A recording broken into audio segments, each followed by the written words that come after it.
હવે મિત્રો તમે હોસ્ટેલમાં ભેળ ન બનાવી હોય તો તમે શું હોસ્ટેલમાં રહ્યા?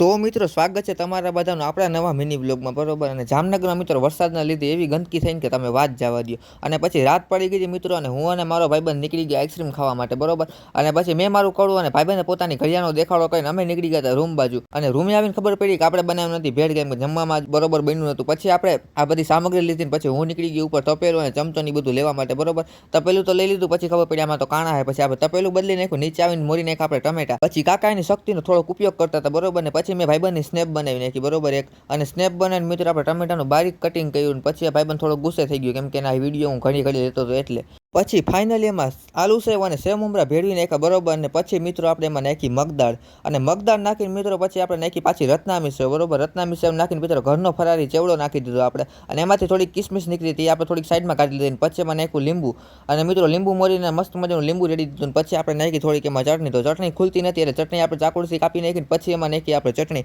અને પછી થોડુંક નાખ્યું આપણે એમાં કિસાન કેચઅપ, બરોબર, કેમ કે તમે સ્પાઇસી ભેગું આપણે થોડુંક ઓલું તો જોઈએ જ ને. અને પછી મિત્રો મસ્ત મજાની ભેળ બની ગઈ હતી. પછી એને હલાવી નાખી, બરોબર. અને પછી આપણે લીધી ચમચી, અને ચમચી લઈને મિત્રો આપણે ખાઈ નાખી ભેળ, બરોબર. અને પછી હું નીકળી ગયો વાળ કપાવવા માટે ભાઈબંધના. પછી આવી ગયા સલૂનની દુકાને.